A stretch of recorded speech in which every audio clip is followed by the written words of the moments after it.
Boa tarde. Estão me ouvindo tranquilo, gente? Acho que sim, né? Bom, sejam todos bem-vindos e bem-vindas. Está dando início aqui ao segundo evento, né, do EUFest, do primeiro dia.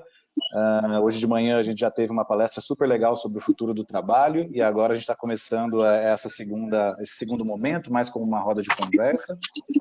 Para mais informações é só acessar eufest.com.br, tem lá toda a programação detalhada dos 4 dias, tá? Fique à vontade para fazer o acesso, também inscrição em todos os nossos momentos de palestra, momentos de conversa, e a gente vai acompanhando, vocês conseguem acompanhando por lá. Queria agradecer primeiro a organização, né, da Eureka e também a correalização da HSM. Agradecer também todos os nossos parceiros que estão fazendo esse evento ficar de pé. A Blend Edu, uma consultoria em diversidade que faz um trabalho super legal. O Ex-Boss, do Ale, que também fez a palestra hoje pela manhã.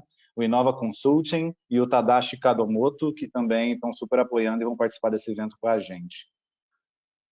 Bom, eu sou o Gabriel Visconde, eu sou do time de comunidade aqui na Eureka, estou super feliz de facilitar esse momento com vocês para a gente conversar um pouquinho sobre o papel fundamental das empresas antifrágeis no mercado, né? Hoje pela manhã, como eu disse, a gente já teve uma palestra super legal falando do futuro do trabalho. O Ale, da Xbox, trouxe muito o VUCA, né, o mundo VUCA que a gente está vivendo, que ele até citou como MUVUCA, que é um mundo muito volátil, muito incerto, muito complexo, ambíguo, então muita informação acontecendo ao mesmo tempo, os conceitos de lifelong learning, né, de como a gente tem aprendizados ao longo da carreira, não só em já me formei e está tudo certo, todas essas demandas de um novo mercado de trabalho, né? E isso tudo conecta muito com a pauta que a gente tem aqui hoje à tarde, que é o papel fundamental das empresas antifrágeis. Trazendo um pouco de contexto assim do que é ser o antifrágil, né? Esse é um contexto muito abordado pelo Nassim Taleb, que é um escritor que nasceu no Líbano, mas mora nos Estados Unidos e tem bastante escrita relacionada ao mercado financeiro, trabalhou muito tempo, e ele aborda esse conceito de antifrágil dizendo que não é suficiente para uma empresa ou uma organização ser simplesmente forte ou resiliente no momento de crise ou pós-crise.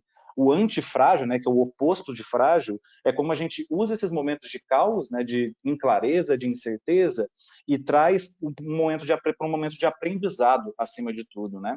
É muito legal que ele começa toda essa lógica, toda essa conversa num livro que chama A Lógica do Cisne Negro, e por Cisne Negro ele conversa mesmo de momentos de caos, do imprevisível, coisas de resultados muito impactantes, e como a gente depois fica tentando explicar ou prever como aconteceram esses fatos, e depois ele evolui de fato essa questão do antifrágil no momento, no livro, né, de 2012, que chama Antifrágil, coisas que se beneficiam em caos.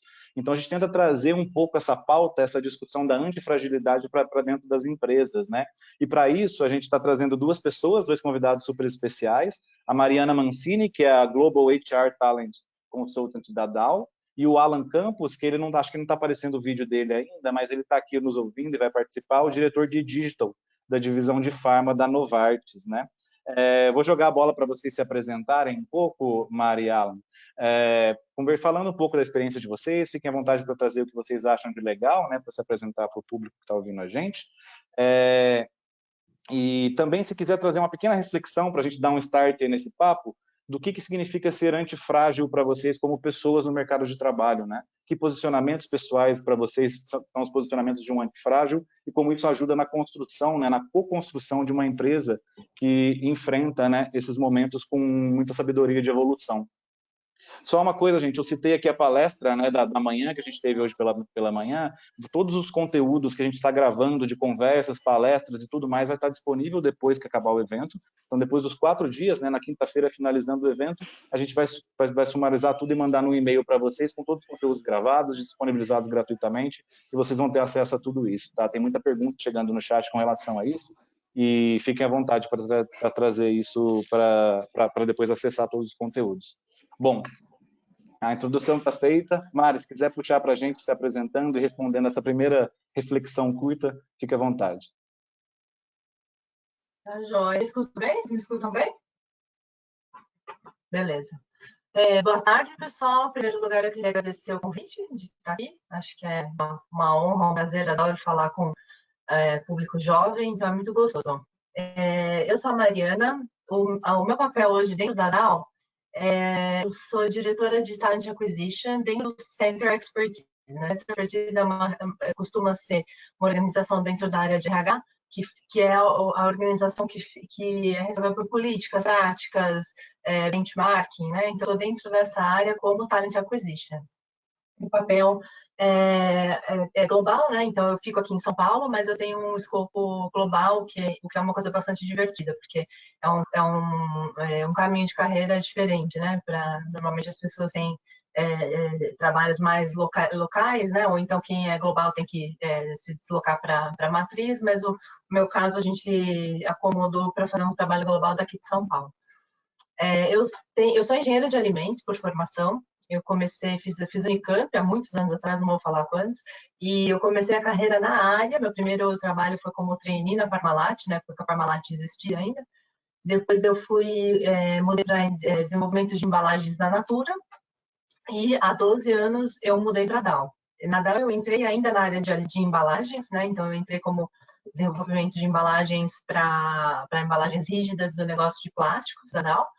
E fiquei 4 anos nessa área e no final desse período eu estava como líder de pessoas e acabou aparecendo uma posição em RH que me convidaram para fazer porque acharam que eu tinha perfil. E de lá eu fiquei. Já fazem 8 anos isso, então eu mudei de carreira sem mudar de empresa. Mudei radicalmente de carreira. Agora eu estou em RH já faz 8 anos e a grande maioria desse tempo eu atuei como business partner, que é uma função generalista, né, do profissional de RH que presta suporte para algumas áreas de negócios, e há um ano e pouco eu estou nessa função como em Talent Acquisition. Essa função, esse tipo de trabalho de Center of Expertise me permite pesquisar muito, ler muito e estar sempre conectada fora, né? Por isso que esse tipo de evento eu gosto bastante. E então a pergunta do Gabriel, né, como que eu aplicaria o conceito de antifrágil do ponto de vista pessoal, né, de desenvolvimento, eu acho que eu relacionaria muito com growth mindset. Né? O growth mindset é a mentalidade de crescimento, né? É uma teoria sobre aprendizagem. Então, existe o fixed mindset, que é aquilo que a gente acredita que eu sou inteligente, eu sou esperto, eu tenho as minhas habilidades, eu nasci com isso e se eu não for inteligente, eu nunca vou aprender. Se eu tiver a sorte de nascer inteligente, ótimo, senão nunca vou aprender. E essa teoria é diretamente contrastante com a do Growth Mindset. Né? Então, o Growth Mindset, eu acredito sempre que eu posso compor minhas experiências, eu posso aprender, eu posso elencar conhecimentos para sempre me tornar uma pessoa que conhece mais, que domina mais os conhecimentos, porque eu posso me desenvolver. Tá? Então, um conhecimento é sempre um ponto de partida para uma coisa maior. Eu acho que é um pouco isso, como a gente sabe usar as experiências que a gente tem para sempre estar evoluindo, sempre aprendendo. Nunca tem, mesmo que eu queira ficar a minha carreira inteira fazendo a mesma coisa, o mundo ao meu redor vai estar mudando. Então, se eu não conseguir de alguma maneira estar sempre em evolução, eu vou ficar para trás, né? Então é isso, acho que é um pouco isso. O conceito do antifrágil é você usar o caos, vamos dizer assim, para evoluir, né? Então eu acho que do ponto de vista de desenvolvimento a gente sempre tem que usar qualquer oportunidade que a gente tem para aprender, para sempre compor o nosso conhecimento para ficar um pouquinho maior. Boa, Legal, vocês estão me ouvindo? Perfeito, Alan, fica à vontade. Maravilha.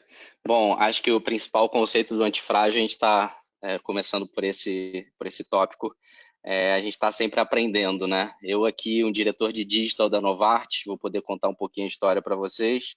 Vocês não estão me vendo porque eu estou com dificuldade de me conectar com a minha câmera. Já usei 3 devices diferentes aqui, então tenho mais de 15 anos de experiência em mundo digital e não estou conseguindo conectar com a câmera, né? Então a gente tem que estar sempre pronto para trabalhar com o incerto, né, e o imprevisível. Bom, contando um pouquinho do meu histórico aí, seguindo o mesmo roteiro, eu sou formado em design, tive a oportunidade, quando ainda estava na faculdade, que também não vou dizer quando entrei na faculdade, estagiar também, acho que foi um pilar muito importante da minha carreira. Estagiei na época numa fábrica de móveis, não tinha uma relação direta com design digital, mas era designer de móveis. E de lá para cá trabalhei em agências de publicidade, montei minha própria agência de consultoria em marketing, tive a felicidade de acabar montando uma startup que transformava fotos em produtos de decoração. Fui para o Vale do Silício apresentar a empresa no TechCrunch, que é dos maiores eventos de tecnologia do mundo. Voltei para o Brasil, acabei vendendo a empresa aqui no Brasil.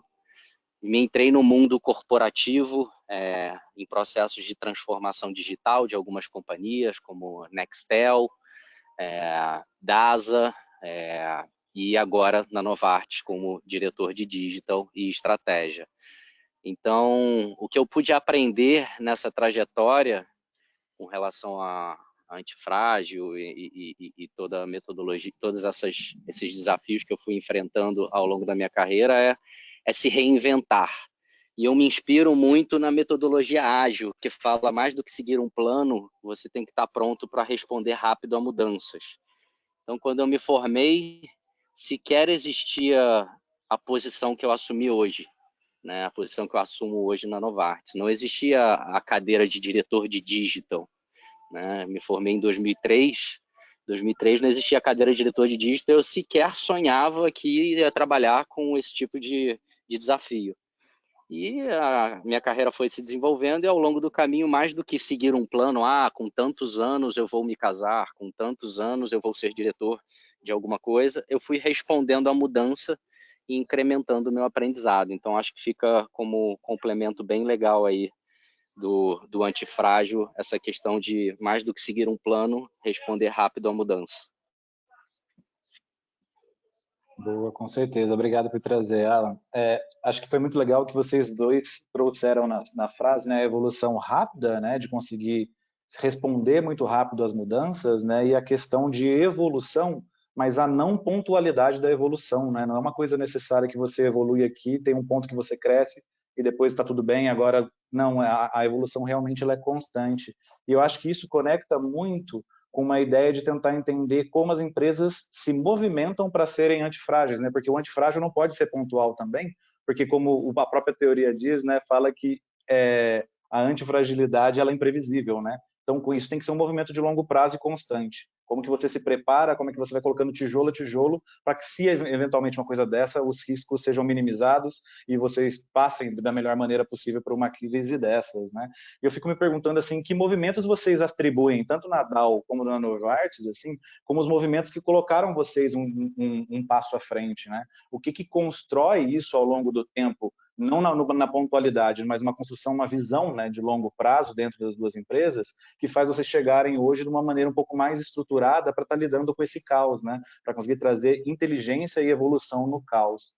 Se quiserem conversar um pouco mais sobre esses movimentos e o que vocês acham super crucial assim, dentro da área de vocês, acho que é super legal. Fiquem à vontade para ver quem quer começar, eu não vou puxar ninguém. Eu tenho um ponto muito legal que é histórico, né? A gente aprende em algumas faculdades, em algumas instituições de ensino, que você tem que montar um plano, né? Monte um plano do que você vai fazer nos próximos 5 anos. E imagina o gestor ou o profissional que pegou no início desse ano e montou um plano e 3 meses depois aparece uma pandemia global que muda completamente os planos, né? Então, eu acho sim que você construir planos é muito importante, mas você não pode ficar preso exatamente em toda a estratégia que você trilhou. Você tem que ter, no meio do caminho, oportunidade de revisitar esse plano e mudá-lo. Ter a licença poética, né, de alterar o plano se o plano não estiver indo bem. Então, eu posso dizer que na Novartis, especificamente, a gente mudou a nossa forma de trabalhar completamente.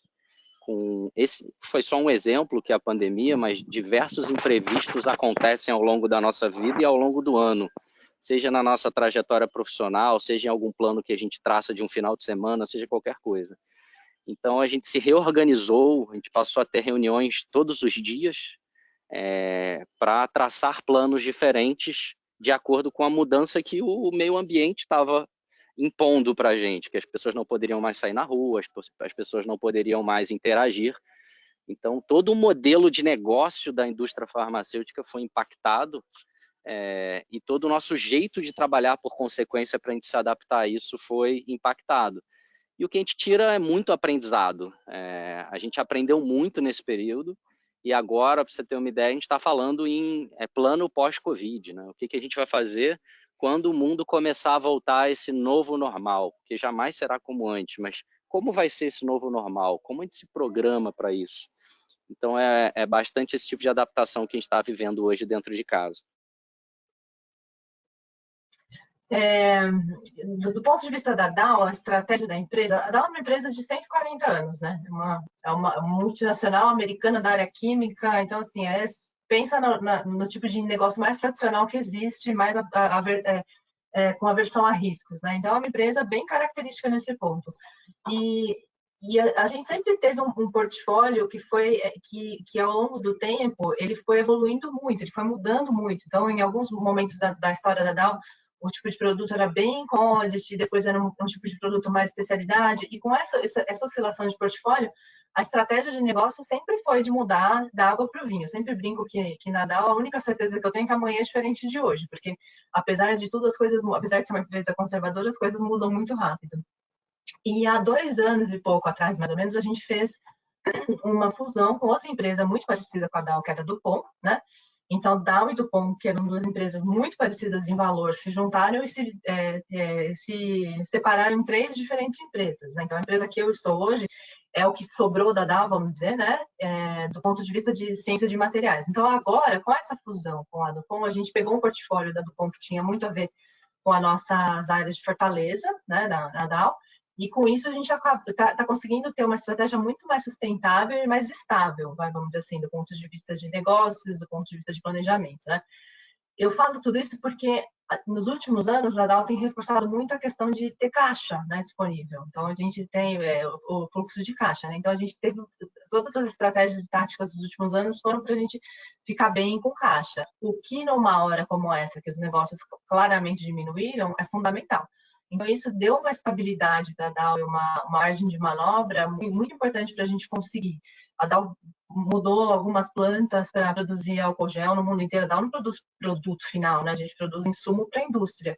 Acho que são 4 plantas no mundo inteiro que hoje estão produzindo álcool gel em algumas linhas, né? Então, assim, foi uma coisa que a gente teve que se reinventar, mas por um propósito e porque o ambiente de negócios propiciava, porque a gente realmente veio se planejando para ter esse colchão, vamos dizer assim, para se tivesse um imprevisto ainda consegue cumprir com os compromissos financeiros, não tem nenhum problema com funcionários, graças a Deus, porque a gente acompanha muito benchmarking externo e tem várias empresas que têm problemas, né? Então, na Dow, a gente conseguiu ter muita estabilidade desse ponto de vista. Agora, somos uma empresa que é bem avessa a riscos, então estamos agora monitorando, né, o pós-Covid, o que eu acho que vai acontecer. Acho que a gente vai dar uma olhada no que está acontecendo. A Dow não vai ser a pioneira na volta ao trabalho, não vejo isso. Acho que muitas outras empresas vão voltar primeiro e a gente vai ficar observando o que acontece, a resposta, né, para garantir que não vai ter uma nova onda, né, da pandemia. A gente vai meio que ficar olhando e intensificar a segurança. Tem muita gente trabalhando nas nossas plantas, né? Ainda tem todos os processos de medida de temperatura no pulso, né? Eles medem no pulso, não na testa. Enfim, todos os protocolos de distanciamento social para quem está trabalhando, ajuda para quem tem que trabalhar e tem gente em casa, né? Como faz com as crianças, com às vezes alguma pessoa da família que as pessoas têm que cuidar. Então, eu acho que esse tipo de coisa ainda demora um pouco para a gente sair. Eu acho que esse ano aqui claramente vai ser um ano de 6 meses, né? E acho que a nossa abordagem provavelmente vai ser observar e tomar cuidado nos próximos passos. Boa, legal. O Alan citou muito a questão de mudou a forma de trabalhar, né? Eu acho que isso é muito visível e muito pautado também na visão estratégica, né? Quando a gente tem que sentar e rever tudo que tinha sido planejado nos próximos 3 anos, inclusive, né, na própria Eureka a gente tem passado por isso, né? Acho que é uma realidade de todas as empresas de sentar, rever e reestruturar tudo que estava sendo desenhado. Você também traz, né, Mariana, a questão de efeito portfólio, várias estratégias que as empresas vão tomando para conseguir se tornar um pouco mais resilientes e também ir aprendendo com as crises, né? Eu fico me perguntando assim, que motivações se vocês acham que foram cruciais para dar esse gatilho, né? Para que as revisões aconteçam, o que vai embasar as revisões, o que vai trazer de conteúdo, e também que escolhas que a empresa tem que fazer nesse meio do caminho, né? Vamos implementar A, B ou C, o que vocês acham que muda no dia a dia de trabalho e que escolhas estão sendo tomadas diariamente que não eram tomadas anteriormente e trazem a empresa para um contexto de adiantar, né, vamos dizer assim, uma fragilidade, né, ou ser antifrágil na perspectiva de estar aprendendo com muita coisa por meio de escolhas rápidas, igual a metodologia ágil que o próprio Alan trouxe. Quer começar, Alan? Fica à vontade. Não, eu acho que uma coisa que vai ajudar muito na tomada de decisão daqui para frente é monitorar o ambiente, né?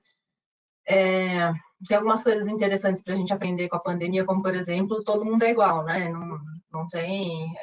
isso está atingindo o mundo inteiro, em épocas diferentes, agora estão começando a falar em segunda onda, enfim, todo mundo é igual, todo mundo corre o mesmo risco e todo mundo tem que seguir os mesmos protocolos. Então, acho que a gente tem que observar muito o ambiente, ver o que está acontecendo. Tem muita informação disponível, né? E muita informação falsa, né? Então a gente também tem que tomar cuidado com isso. O que que a gente, como que a gente pode ser uma fonte de informação segura para os nossos funcionários? É uma coisa que a gente se preocupa muito. A gente se preocupa muito em educar. Hoje mesmo teve uma sessão informativa sobre como você deve usar a máscara, né? Então esse tipo de coisa que a gente se posicionar como uma fonte confiável de informação, né? Dos funcionários.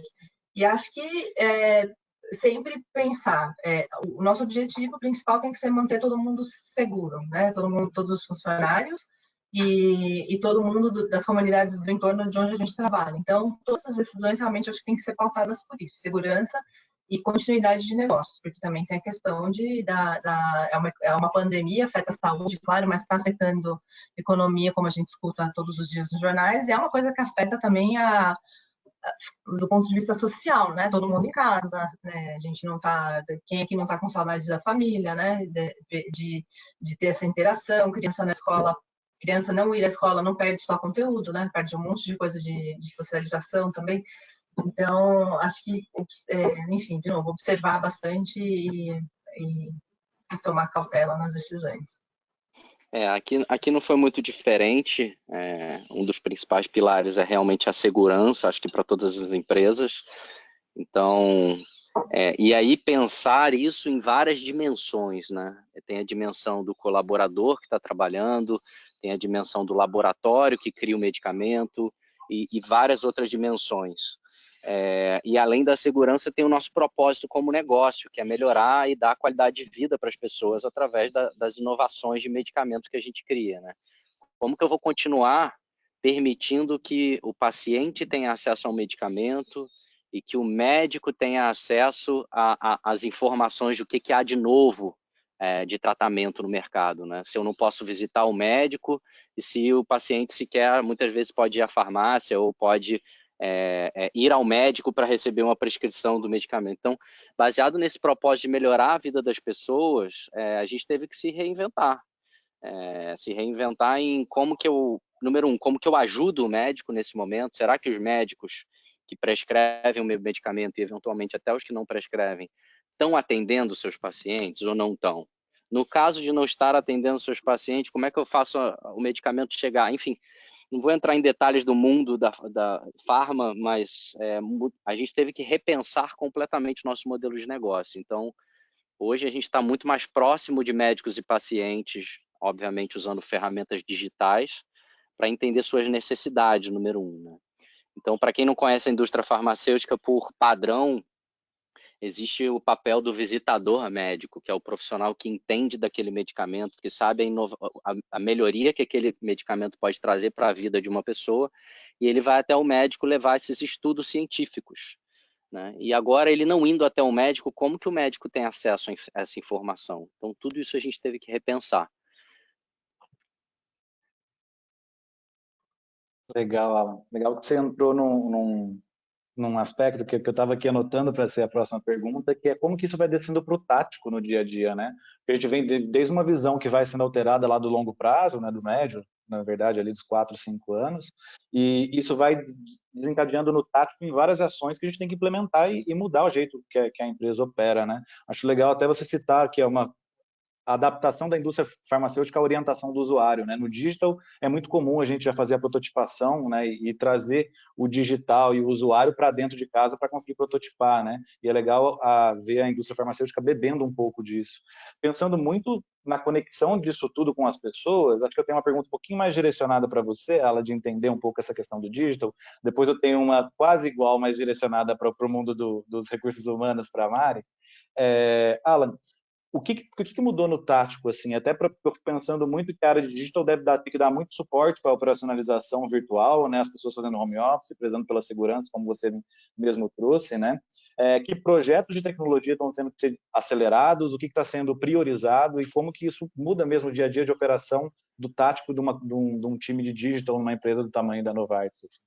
Legal, boa pergunta. Aqui na Novartis a gente divide esse chapéu e responsabilidade de ferramentas digitais com a área de tecnologia, então tem outras áreas complementares, né?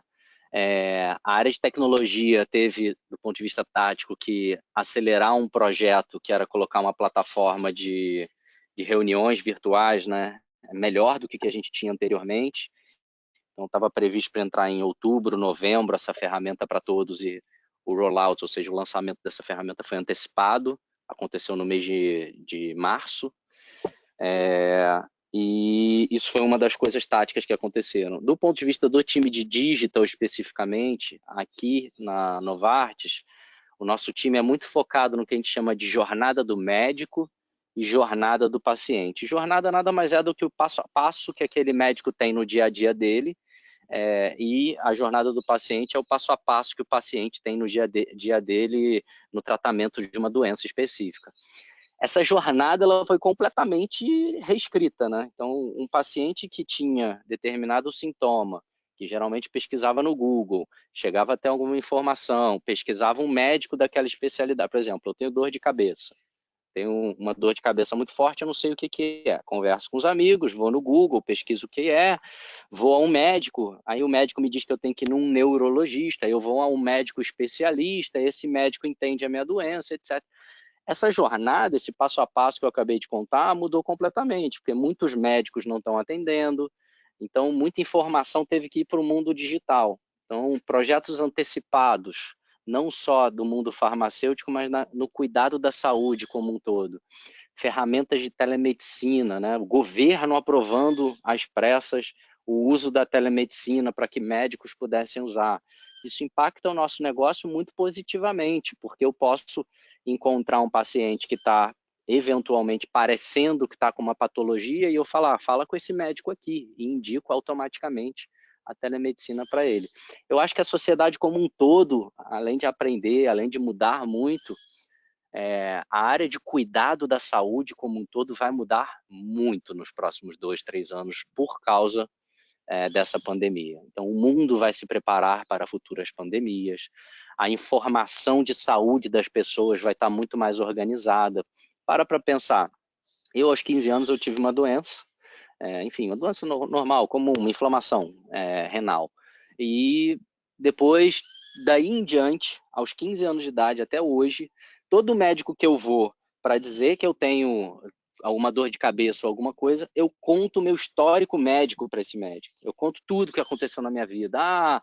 Eu quebrei o dente com tal idade, eu tive uma inflamação renal com tal idade, fiz um tratamento por 2 anos, depois eu tive rompimento do ligamento do joelho.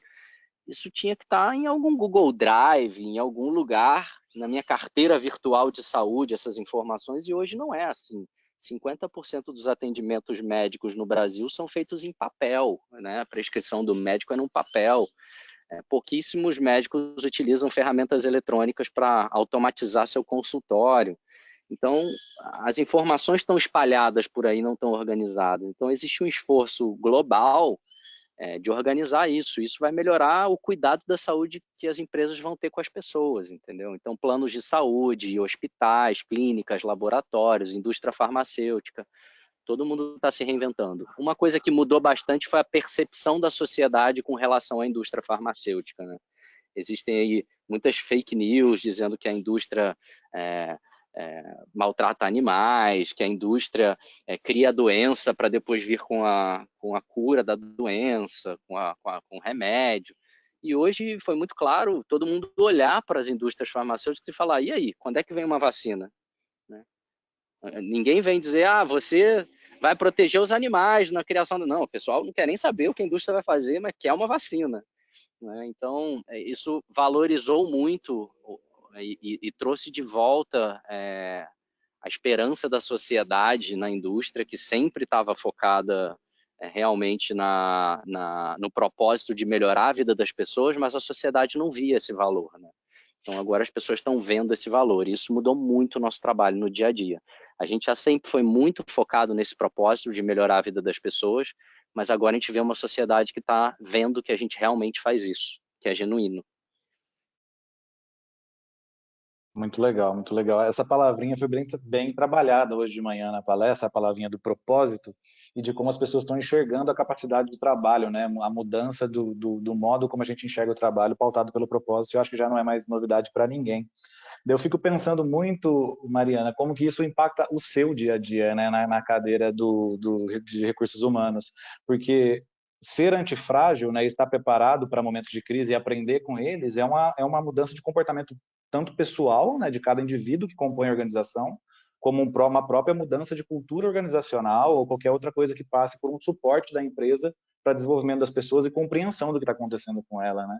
No seu dia a dia, no tático, mudou muita coisa também para dar esse suporte, para construir uma visão de cultura organizacional que esteja alinhada agora com esses novos paradigmas de mercado. Como que essas coisas estão caminhando junto para dar suporte a essa estratégia renovada, um olhar de portfólio, um olhar para outras coisas para passar pela crise da melhor maneira possível?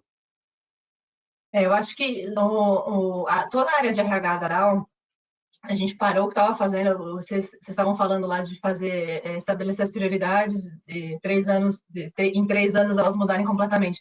A gente fechou as prioridades, não sei, em fevereiro e em março já não valiam mais, porque toda a área de RH parou o que estava fazendo realmente para fazer a response, né, que a gente chama, a resposta à Covid.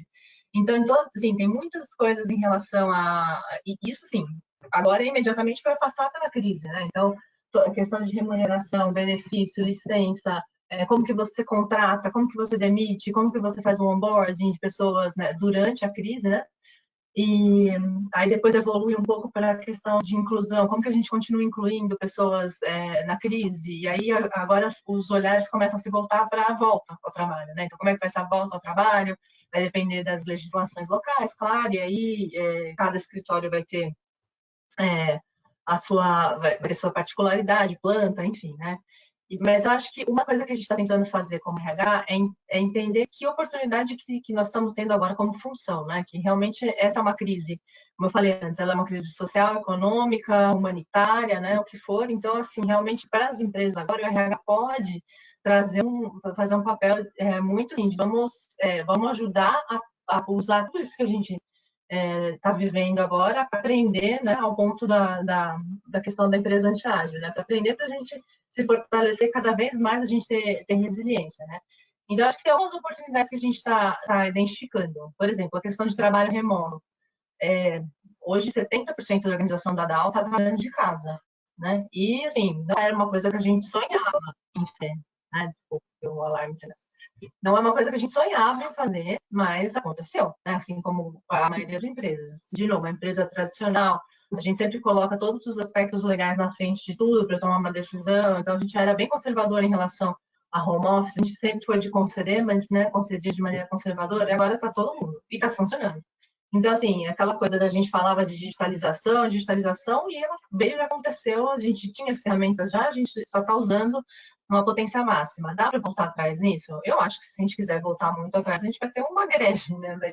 As pessoas vão se revoltar, porque realmente o digital, a gente tinha muita ferramenta antes, a gente não conseguia usar isso de maneira a realmente melhorar nosso dia a dia. As pessoas continuavam horas presas no trânsito, chega no trabalho, fica o dia inteiro respondendo e-mail, sai de uma reunião, entra em outra, não tem tempo de trabalhar, sabe? Então, assim, acho que a gente agora está aprendendo como otimizar o tempo, e essa é uma coisa que eu espero que a gente leve para frente para continuar mudando em cima disso, né? A questão de complicação, né? A gente fala tanto de tal pessoa é colaborativa. Acho que essa é uma coisa também que a gente tem que rever. Como a gente faz as coisas mais simples? Porque tem áreas ou pessoas que não é que elas não são colaborativas, é simplesmente tanta burocracia, tanto processo, que não tem esse... A accountability está onde? A responsabilidade está onde? Está em qualquer lugar que não é na minha mão, né?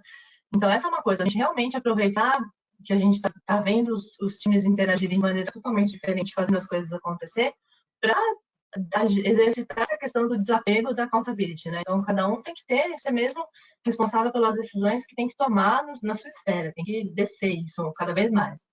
A questão de confiança, a gente talvez não confiasse tanto nas pessoas, por isso não deixava trabalhar de casa, vai que as pessoas, né, não mantêm a jornada, enfim.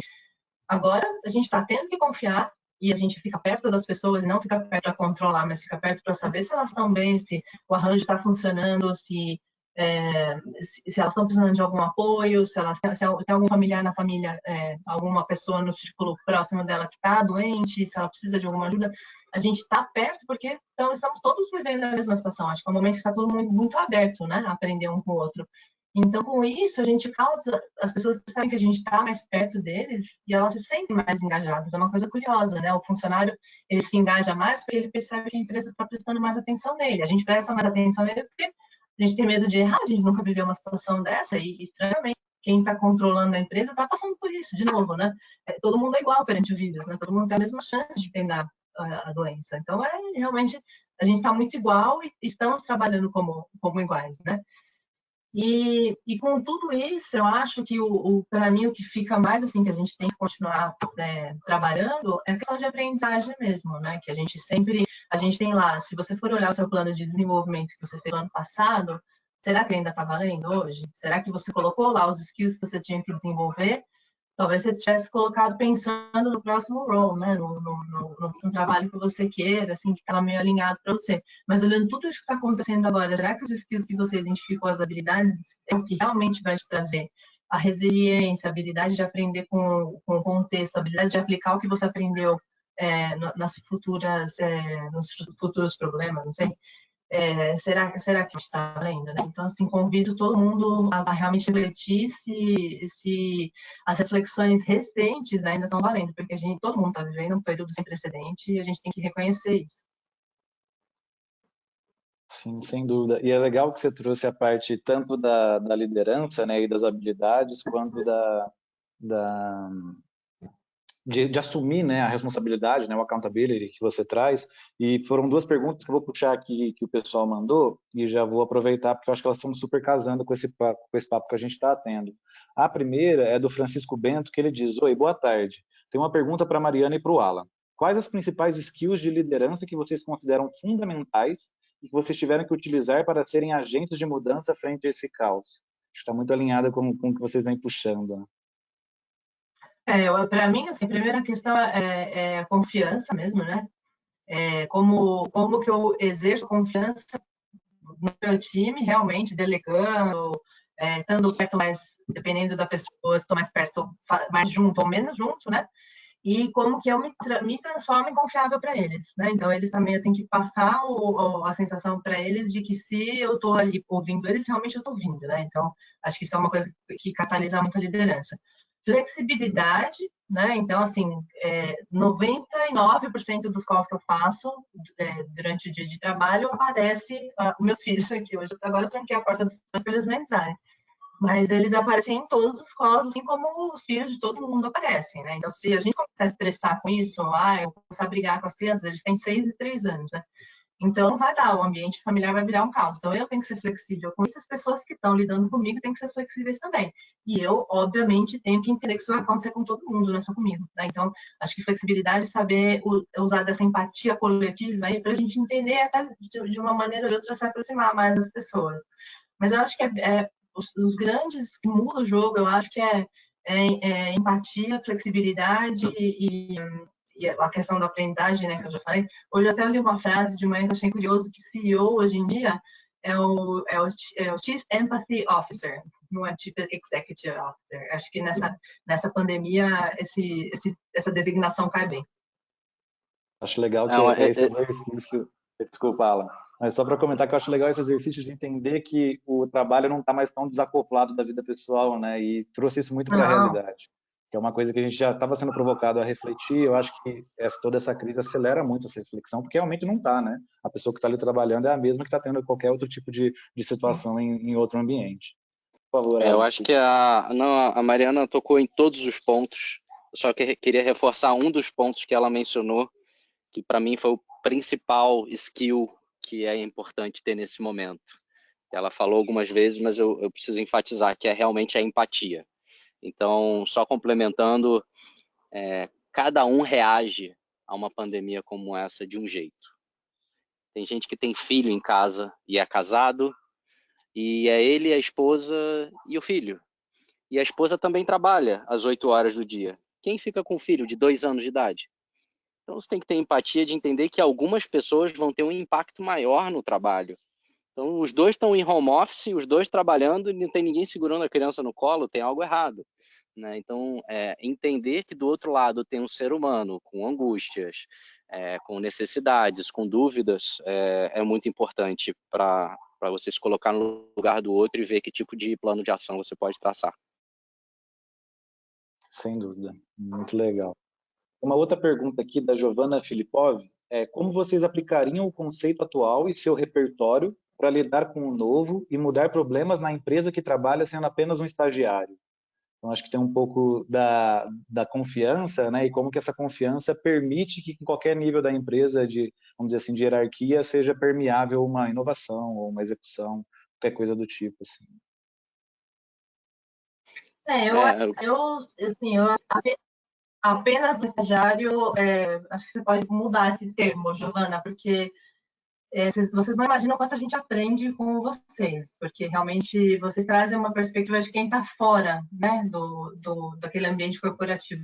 Há 12 anos na Dow, o grupo já tem o formato do diamante, assim, sabe? Eu penso, às vezes quando eu vejo uma coisa diferente daquilo, diferente do que eu estou acostumada a ver, eu já imediatamente, inconscientemente, eu vou caracterizando como negativo, sabe?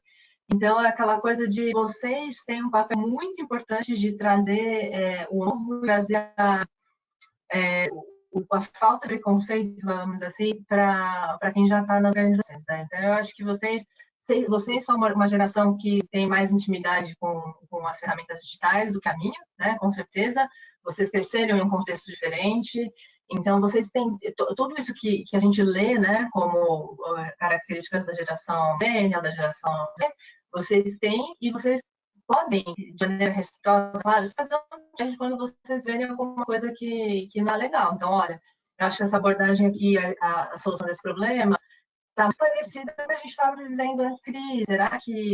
Será que agora a gente não consegue dar uma abordagem um pouco mais diferente, um pouco mais de agilidade aqui? Então, acho que sim, vocês têm sim, muitas maneiras de influenciar.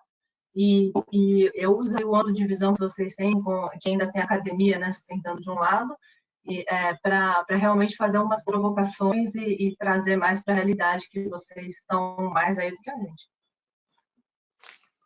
Só para complementar, acho que foi perfeito novamente. Vocês são o futuro da companhia. Né? E mais do que da companhia, vocês são o futuro da força de trabalho do país.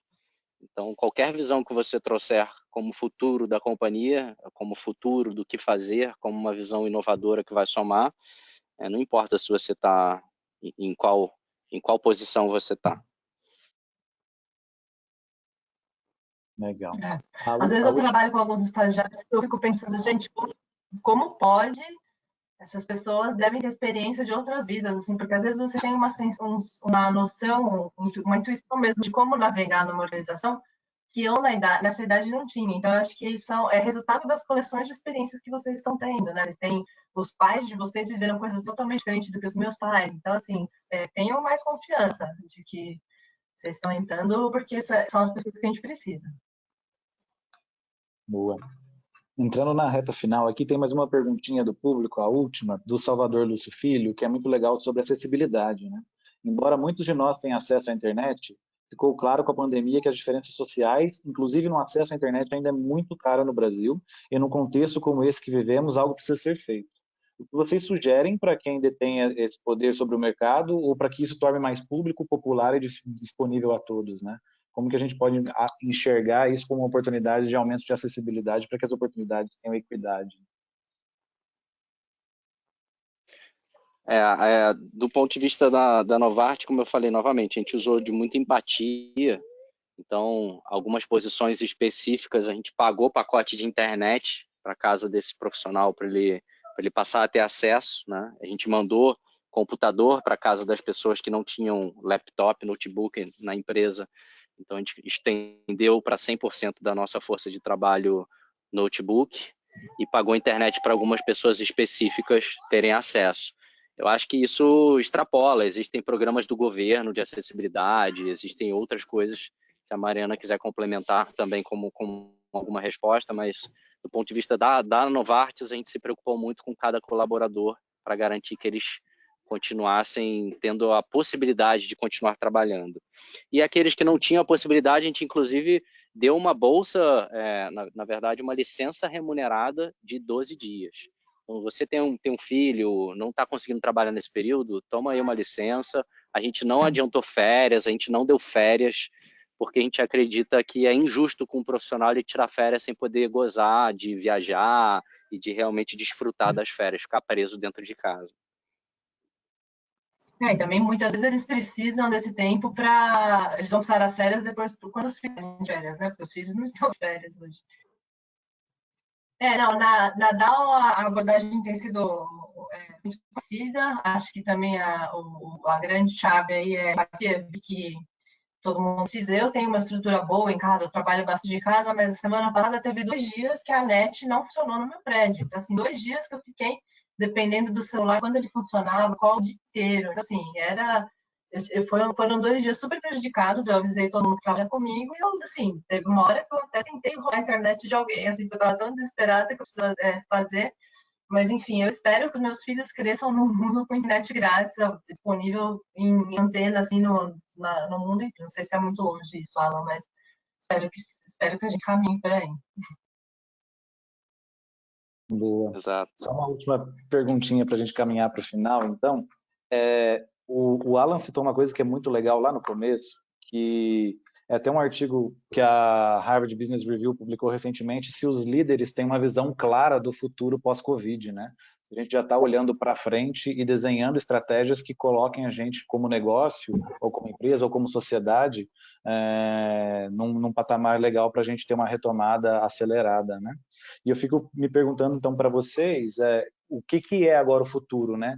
O Alan citou questões de mudanças na jornada do médico, do paciente, que podem ser estruturais, a gestão da informação do setor de saúde. A Mariana citou muita coisa da confiança e de processos e de enxergar que é uma maneira nova de trabalhar, né?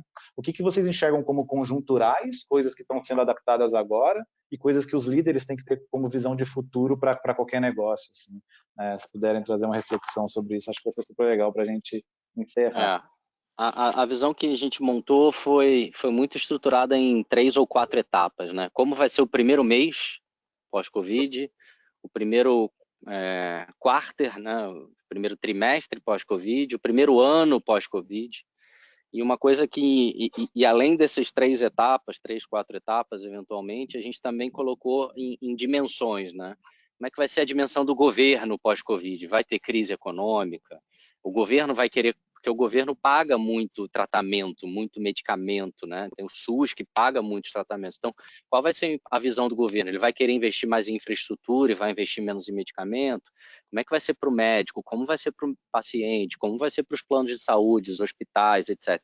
Quando a gente fez esse exercício para todos, o que a gente viu é que o mundo jamais vai ser o mesmo. Assim, não existe um normal voltar como era. Vai existir um novo normal, né? E dentro desse novo normal tem muita coisa que a gente pode entregar de valor para a sociedade, seguindo o nosso propósito como empresa, enfim, nossas metas e objetivos. Então, eu não imagino quando as pessoas falarem, voltou ao normal, mês que vem, São Paulo agora, o Dória anotou que todo mundo pode voltar a trabalhar. Não vai entrar mais do que 3, 4 pessoas dentro de uma sala de reunião, as pessoas não vão se cumprimentar como cumprimentavam antes, que não tem uma vacina ainda. Pessoas ainda vão se contaminar, mesmo voltando. Então, enquanto não tiver uma vacina que te garanta saúde plena, você vai estar, de alguma forma, correndo algum risco na rua, tendo que redobrar alguns cuidados. Então, isso impacta em absolutamente toda a cadeia de qualquer modelo de negócio, seja ele digital ou não. Eu acho que o que a gente tem visto, assim, eu concordo com o Alan que as coisas não deveriam voltar ao que eram antes, né? Pelo menos espero que elas não voltem em alguns aspectos, porque tem muita coisa boa, né? Tem esses novos arranjos de trabalho que estão dando mais flexibilidade para as funções que podem, né? Então, será que a gente precisa realmente ter todo mundo no escritório, pegar trânsito todo mundo junto, aquele elevador lotado? Será que precisa, né? Então, realmente usar essa oportunidade para rever o que é o ótimo, de repente até economizar um pouco em prédio, instalação, assim, né? Que é uma coisa que custa bastante dinheiro aqui em São Paulo. E uma coisa que acho que a gente está aprendendo muito na DAO é que, apesar da gente ser esse gigante grande, antigo, conservador, a gente é muito ágil. A gente tem respondido de maneira muito ágil e muito colaborativa, né? Então, essa questão das fábricas de álcool gel lá que eu mencionei para vocês, foram vários negócios que trabalhavam isolados que se uniram para fazer a embalagem, formulação, que componentes vão em cada uma em cada formulação, logística, né? Então, todas as áreas se uniram porque tinham um propósito, e aí as coisas foram muito ágeis, né? Apesar de, às vezes, você pensar em desenvolver uma linha demoram anos, foram feitos em 2 semanas porque o propósito estava muito claro, né? E a gente entendeu como é que a gente podia impactar a sociedade. Então, eu acho que esses exemplos são coisas que eu espero que fiquem, né? Como a gente pode ter um impacto real na sociedade, se a gente tivesse esse propósito, a gente poder trabalhar juntos de uma maneira ágil e muito mais flexível do que a gente tem hoje. Maravilhoso. Obrigado, gente. Muito obrigado, Mariana. Obrigado, Alan. Muito obrigado por terem separado esse tempinho para conversar com a gente. A gente está ficando um pouco sem tempo, podia ficar conversando aqui muitas horas. Queria convidar vocês para uma palavrinha final, trazerem o que vocês quiserem trazer, mas em nome da Eureka e da HSM eu agradeço muito a presença de vocês. Foi super, super legal para o público também. Estamos aqui agora com 124 pessoas assistindo. E eu queria só convidar vocês, assim como eu trouxe para uma reflexão na chegada, né, uma pequena reflexãozinha na saída, de além das palavras finais que vocês forem trazer, vocês também tragam a reflexão de vocês sobre o que significa ser antifrágil para a sociedade, assim, pensando qual que é o papel que essas empresas, todas as nossas empresas, têm em trazer antifragilidade para a sociedade no momento de causa, no momento de crise e de muita dor, né? Como que a empresa pode contribuir para que um mundo seja mais responsivo e mais ágil para a gente conseguir avançar, né, num período de caos desse da melhor maneira possível. E, mais uma vez, obrigado. Eu acho que o que respondendo essa tua pergunta, se todas as empresas, todas as organizações entenderem que tudo isso é muito novo, né, para todo mundo, e que a gente vai ser melhor se a gente se unir, né, e não colocar competitividade acima de tudo, nesse momento, eu acho que esse acho que é um dos grandes aprendizados, né? Então, cada empresa tem muitas, assim como a Dow fez lá, já tem muitas empresas, né, histórias de muitas empresas que se mobilizaram, indústria de cosmético, indústria de bebidas, que se mobilizaram para produzir um insumo que estava fazendo falta, né, nesse momento. Então, acho que se a gente ficar com esse mindset de que as empresas podem extrapolar o quadro de produtos dela, e podem usar o quadro de pessoal delas para fazer coisas muito além do que a gente está acostumado a fazer, a sociedade como um todo tem a ganhar, né, nessa questão da antifragilidade.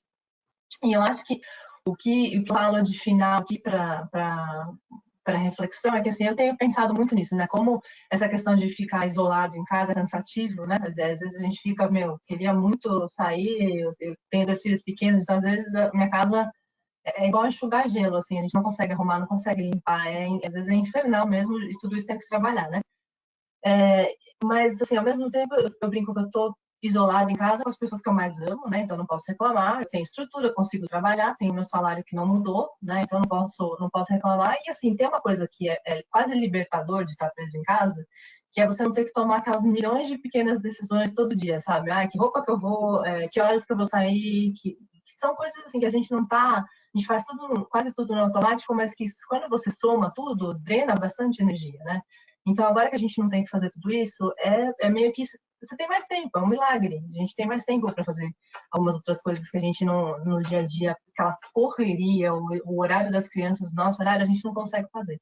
Então, assim, eu acho que quando as coisas voltarem ao novo normal, a gente vai por mais diferente que as coisas sejam, a gente vai acabar se enforcando de novo, né, nessas milhões de compromissos e coisas para fazer, e a gente não pode esquecer como essa desaceleração agora, de perto das pessoas que a gente ama, tem que trazer coisa boa para a gente, né? Tem muita coisa difícil, muita gente que está doente, graças a Deus, eu tenho o privilégio de não ter tido ninguém na família até agora doente, então talvez por isso eu tenha uma visão tão positiva, mas eu acho que cada um fazendo a sua parte, né, para evitar que a pandemia se espalhe mais rápido, a gente tem sim que aprender muito desse momento que a gente está em casa e se lembrar de agradecer a sorte que a gente tem. Bom, eu queria agradecer aí o convite, é sempre um prazer. Queria pedir desculpas de não ter conseguido conectar por vídeo, fico devendo uma próxima aí, pode me convidar que eu vou com vídeo na próxima. Acho que as empresas têm uma responsabilidade social, né, que vai além do propósito dela como empresa e do propósito de lucro, né? E em momentos como crise que eu acho que a humanidade tem que mostrar o lado bom da humanidade, né? Se unir, resolver problemas e eu tenho visto também com muito bons olhos, de forma muito positiva, tanto do ponto de vista de corporação, companhias, né, que estão fazendo bem. Você vê uma série de doações acontecendo, empresas se reinventando para ajudar na pandemia.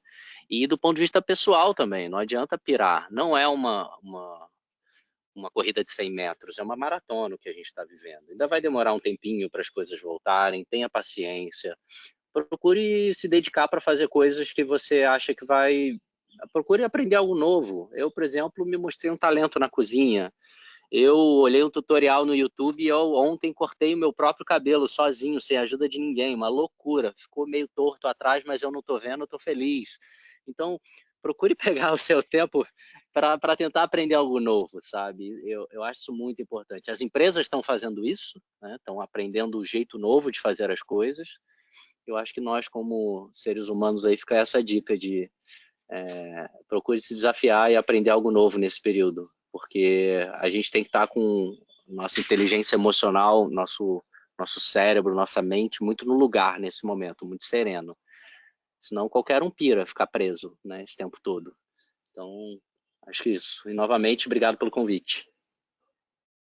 Obrigado, Alan. Pode deixar que a gente vai chamar assim, viu? A gente não esquece, não. E não foi porque meu cabelo tá torto que eu não tô mostrando o vídeo, não, tá? Na próxima eu prometo que eu mostro meu corte de cabelo aí para vocês. Já choveu algumas perguntas aqui, eu acho que vai ter até no suporte lá tentando entender se isso é verdade. Muito bom, Alan, obrigado.